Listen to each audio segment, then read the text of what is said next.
Right మనం current update చూద్దాం. 7వ రౌండ్ కూడా కంప్లీట్ అయింది. 7వ రౌండ్ ముగిసేసరికి 4030 లీడ్ సాధించారు నవీన్ యాదవ్ కాంగ్రెస్ అభ్యర్థి.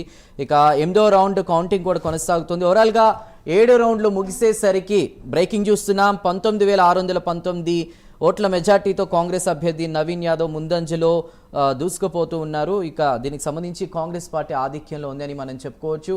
రైట్, మొత్తం మీద బ్రేకింగ్ చూస్తున్నాం ప్రైమ్ 9 ద్వారా. మనం 7వ రౌండ్ ముగిసేసరికి 19619 మెజార్టీతో కూడా కాంగ్రెస్ అభ్యర్థి నవీన్ యాదవ్ దూసుకుపోతున్నారు. ఇక 7వ రౌండ్ లీడ్ విషయానికి వస్తే కనుక 4030 లీడ్ సాధించింది కాంగ్రెస్ పార్టీ. మొదట కొంచెం అంటే 47 డిఫరెన్స్తో కూడా లీడ్లో ఉన్నటువంటి కాంగ్రెస్ తర్వాత రౌండ్కి కూడా పుంజుకుంటూ వస్తోంది. ప్రజెంట్ అయితే 8వ రౌండ్ ఓట్ల లెక్కింపు కొనసాగుతోంది. సో దీనికి సంబంధించి మనం మాట్లాడదాం. కృష్ణంజలి గారు ఉన్నారా? రైట్, న్యూమన్ గారు 100% నేను చెప్పిన దగ్గరకు వచ్చింది చూడండి. రైట్, 20,000కి వచ్చింది, ఇంకో 10,000 3 రౌండ్లు. కానీ ఇక్కడ దీపక్ రెడ్డి ఒకటే చెప్తున్నారు, కౌంటింగ్ హాల్ నుంచి వెళ్ళిపోతూ చివరి 3 రౌండ్లు ఉన్నాయి, అవి మాకు ఫేవర్ గా ఉండొచ్చు అని చెప్పేసి దీపక్ రెడ్డి గారు చెప్తున్నారు. ప్రెసెంట్ ఒక విజువల్ చూద్దాం మనం. నవీన్ యాదవ్ గారి ఇంటి దగ్గర ప్రెసెంట్ ఒక ఫెస్టివ్ మోడ్ అయితే వచ్చేసింది. సో అక్కడ సెలబ్రేషన్స్ అవి కూడా బాణసంచా కాలుస్తూ కూడా కార్యకర్తలు అందరూ కూడా కాంగ్రెస్కి సంబంధించి మనం విజువల్స్ చూస్తున్నాం, సంబరాలు చేసుకుంటున్నారు. సో ఇది అనుకున్నదే, సర్వేలన్నీ కూడా ఏదైతే కరెక్ట్గా మాకు ఉన్నాయి, మేము ఫస్ట్ నుంచి 5 రౌండ్లు చూసుకున్నా కూడా కాంగ్రెస్ లీడ్లో ఉంటూ వస్తుంది, అనుకున్నదే జరిగిందన్నట్టుగా కూడా వాళ్ళ హ్యాపీనెస్ మనం చూస్తున్నాం ప్రస్తుతం విజువల్స్లో. దాదాపు 7వ రౌండ్ కంప్లీట్ అయ్యేసరికి 4030 లీడ్ సాధించారు నవీన్ యాదవ్ కాంగ్రెస్ నుంచి జూబ్లీ హిల్స్ బైపోల్స్లో. 7వ రౌండ్ ముగిసేసరికి 19619 మెజార్టీతో కాంగ్రెస్ అభ్యర్థి నవీన్ యాదవ్ దూసుకుపోతూ ఉన్నటువంటి పరిస్థితి మనం అదేవిధంగా విజువల్స్లో చూస్తున్నాం. మంత్రులందరూ కూడా అక్కడ పొన్నం వాళ్ళందరూ కూడా పరిశీలిస్తున్నటువంటి పరిస్థితి. సో వాళ్ళ ఒక హర్షాతిరేకాలు వ్యక్తం చేస్తున్నారు, హ్యాపీ ఫీల్ అవుతున్నారు. రైట్, న్యూమన్ గారు, చివరి 3 రౌండ్లు ఉన్నాయి, అవి మాకు ఫేవర్గా ఉంటాయని దీపక్ రెడ్డి గారు ఇందాక ప్రెస్తో మాట్లాడుతూ చెప్పారు. దాన్ని ఏ విధంగా చూడాలి? డిపాజిట్ రానోడు ఇక లాస్ట్ రౌండ్ కూడా అదే చెప్తాడు సార్, డిపాజిట్ రాదు సార్ వాళ్ళకి. ఎటువంటి రాజకీయాలు చేస్తారు చెప్పండి? మొలతాడు రాజకీయాలు, సునీతా బేగము, నవీన్ ఖాను, ఆ బొట్టు లేనిది ఈ రాజకీయం ఎట్లా మాట్లాడతారు? స్థానిక ఎంపీ అయినటువంటి కిషన్ రెడ్డి గారు ఉన్నారండి, కేంద్ర శాఖ మంత్రి అండి, కేంద్ర మంత్రిగా ఉన్నారండి.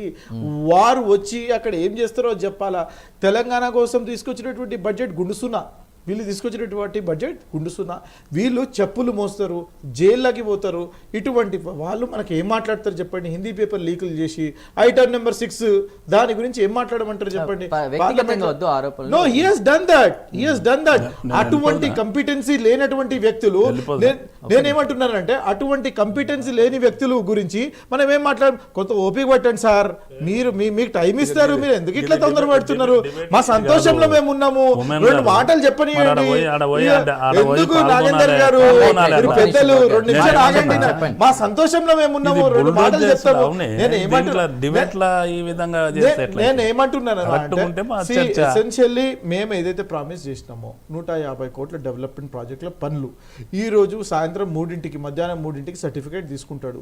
దాని తర్వాత స్పీకర్ గారు గడ్డం ప్రసాద్ గారి ముందు ఆయన వచ్చేసి ఓత్ సెరమనీ జరుగుతుంది మా క్యాండిడేట్ది.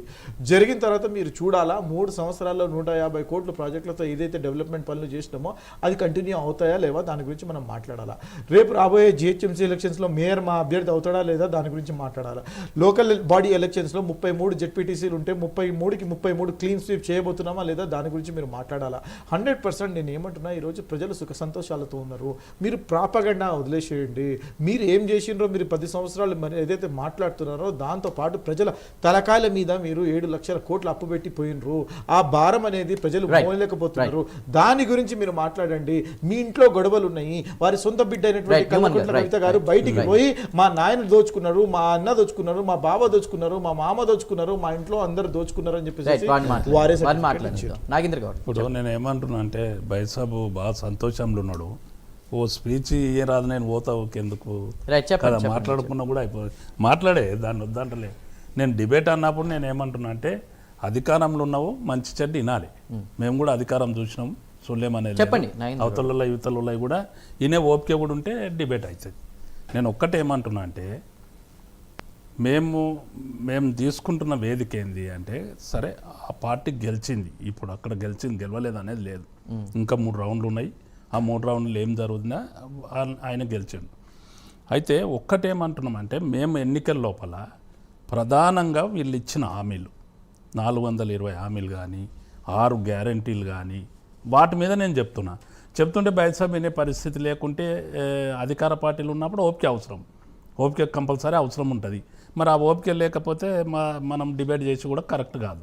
అందుకే నేను ఏమంటున్నా అంటే నిరుద్యోగులకు నిరుద్యోగ భృతి కానీ, మహిళలకు 2500 కానీ, లేకుంటే 420 హామీలు కానీ వీటన్నిటిని విస్మరించిండ్రు.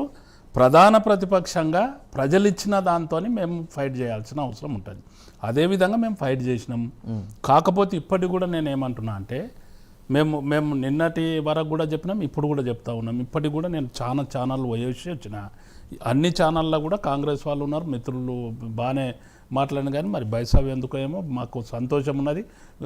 సంతోషం చేద్దామా అని అంటే సంతోషం అంటే నవీన్ గారి ఇంటికాడికో గాంధీ భవన్లో చేసుకుంటే మాకు సంతోషమే కాదనేది లేదు. నేను ఒక్కటేమంటున్నా తమ్మి అంటే ఇప్పుడు కూడా ఎన్నికల్లో అనేకమైన అక్రమాలు జరిగినాయి. ఎన్నికల కమిషన్కు మేము పదే రిప్రజెంటేషన్ ఇచ్చినాం, అయినా ఫలితం లేకపోయింది. ఎట్లాంటివి అంటే మేము పాలిటిక్స్లో ఇవ్వాలి రాలే, చాలా సీనియర్గా నేను పాలిటిక్స్లో ఉన్నా. ఎటువంటిగా అంటే ఒక్కటే పర్సన్ నాగేందర్ గౌడ్ అంటే నాగేందర్ గౌడ్ పేరు, నా ఫోటో ఉంటుంది, అదే తీరుగా 3 ఫోటోలు, అదే సేమ్ ఇంటి నెంబర్. ఎలక్షన్ కమిషన్ మిస్టేక్ చూడండి ఏ విధంగా జరిగింది. 3 పేర్లు అవే ఉంటాయి కానీ ఫోటోలు వేరు ఉంటాయి. మా క్యాండిడేటు ముందేం మాట్లాడింది, ఎంతసేపుకి ఏం మాట్లాడింది ప్రస్తావించాడు.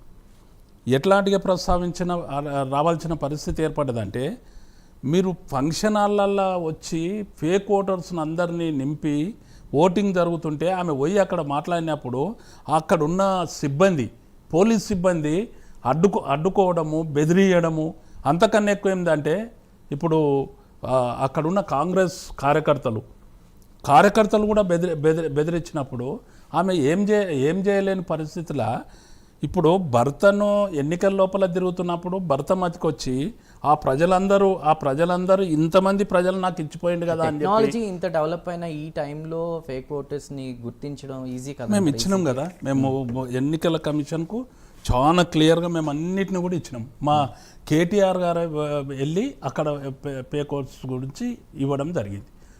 దాన్ని నియంత్రించలే మేము. ఇప్పుడు ఎందుకు మీరు స్టూడియో నుంచి మీరు ఎంక్వైరీ చేయండి, చాలా క్లియర్గా చనిపోయిన వాళ్ళు ఎన్నో ఓట్లు పడ్డాయి.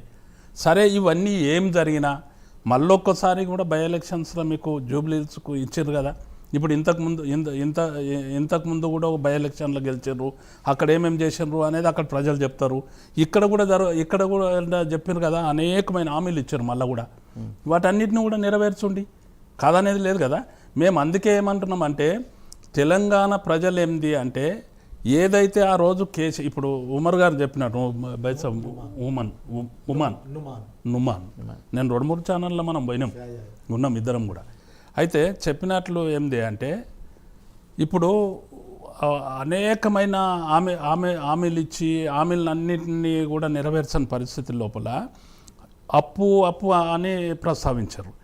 నేను అనేది ఏంటంటే 2 సంవత్సరాలు అయింది ఎన్నికలు అయ్యి మీరు గవర్నమెంట్లోకి వచ్చి 2 సంవత్సరాల నాటి కూడా ఇంకా కేసీఆర్ గారు కుటుంబము గత ప్రభుత్వం అంటే ఎట్లయితే చెప్పు నాకు. 2 సంవత్సరాలు అయింది ఇక్కడ. అంతకుముందు మీరు స్వాతంత్రం వచ్చిన నాటి నుండి పరిపాలన చేశారు. కేంద్ర రాష్ట్రాలను ఏకదాటిగా పరిపాలన చేశారు రెండుని కూడా. ఆ రోజుల్లో చూస్తే అసలు ఓటు అంటేనే Congress party leaders, Congress party అధికారం. అంటే అనలిస్ట్ మాట్లాడుతూ ఒక మాట మాట్లాడారు ఏంటంటే అసెంబ్లీలో ఓడించారు కాబట్టి కేసీఆర్ ఆ కోపంతో ఉన్నారు, బీఆర్ఎస్ పార్టీ ప్రజలపై కోపంతో ఉంది, అందుకని లైట్ తీసుకున్నారేమో అని అన్నారు. అది ఎంతవరకు నిజం? లేదు, ప్రజల మీద కోపం ఎందుకు ఉంటుంది? ప్రజలే కదా మాకు బ్రహ్మరథం పట్టించింది. ఇప్పుడు ఎంత డిఫరెంట్ అండి, 39 సీట్లతోని ప్రతిపక్షాన్ని ఇచ్చారు. 10 సీట్లు అంటే వాళ్ళు వలస తీసుకున్నారు, అది కాదనేది లేదు. కానీ అయితే కాకపోతే 39 సీట్లు ఇచ్చి ప్రతిపక్షంలో ఇచ్చారు. మాకు మా నాయకునికి ప్రజలంటే గౌరవం ఉన్నది, ప్రజా సంక్షేమం అనేది జరగాల్సిన అవసరం ఉన్నది. రాష్ట్రాన్ని ఒక కళగా మేము భావించి మేము తెచ్చుకున్న రాష్ట్రం ఇది. పోరాటం చేసి ఎంతోమంది పోరాట యోధుల మధ్యన బలిదానాల మధ్యన వచ్చిన తెలంగాణ ఇది. కేసీఆర్ గారు కూడా ఆ రోజు అనేకమైన ఉద్యమాలు చేస్తే వచ్చిన తెలంగాణ ఇది. ఈ తెలంగాణ అభివృద్ధి జరగాలి, ఈ తెలంగాణలో మంచి పరిపాలన జరగాలి, ప్రజలందరూ కూడా అనేకమైన ఏదైతే గతంలో దగగాబడ్డారో ఆ దగగాబడ్డ దాన్ని పూర్తి చేసుకోవాలి. ఈ విధంగా మన నాయకునికి ఉంటుంది. కానీ ప్రజల మీద ఎందుకు కోపం ఉంటుందండి? ఇప్పుడు మాది కూడా ఒక జాతీయ పార్టీ, జాతీయ నాయకునిగా ఇలా రాహుల్ గాంధీ గారు వచ్చారా ఇలా ఎన్నికలకు? లేకుంటే ఖార్గే గారు వచ్చారా? సోనియా గాంధీ గారు వచ్చారా? లేకుంటే బీజేపీ పార్టీ వచ్చారా? లేకుంటే ప్రధానమంత్రి వచ్చారా? మా నాయకుడు డెఫినెట్గా అందరికీ ఒక దిశానిర్దేశం ఇవ్వడం జరిగింది. ఇక్కడ యువ నాయకులు ఇద్దరు కూడా పర్యటించారు. దురదృష్టవత్తు ఏంటంటే హరీష్ అన్నకు అక్కడ వాళ్ళ ఫాదర్ ఇది కావడంతో ఒక 10 days బ్రేక్ అయింది. ఆ బ్రేక్ కావడం కూడా మాకు నష్టం జరిగింది, కొంత జరిగింది. ఇప్పుడు ఒక్క గెలుపు వెంబడి అనేకమైన కారణాలు ఉంటాయండి, ఒక ఓటమి వెంబడి కూడా అనేకమైన కారణాలు ఉంటాయి. అందుకే నేను అంటున్నది ఏంటంటే గెలిచిండ్రు కదా మీరు, ఇప్పుడు గెలుపు బాటలో ఉన్నారు, మంచి మెజార్టీతో వస్తున్నారు కదా. వస్తున్నప్పుడు నేను ప్రస్తావిస్తున్నది ఏంటి అంటే ఇంకా బాధ్యత పెరిగింది, ప్రభుత్వానికి బాధ్యత పెరిగింది, కాంగ్రెస్ పార్టీ లీడర్లకు బరువు పెరిగింది. మీరందరూ బాధ్యతతో పనిచేయాల్సిన అవసరం ఉంటేనే, పనిచేస్తేనే ఇలా ప్రజలు బాగుపడతారు, ఈ రాష్ట్రం బాగుపడుతుంది, ఈ తెలంగాణ కళ అనేది బాగుపడుతుంది అనేది నా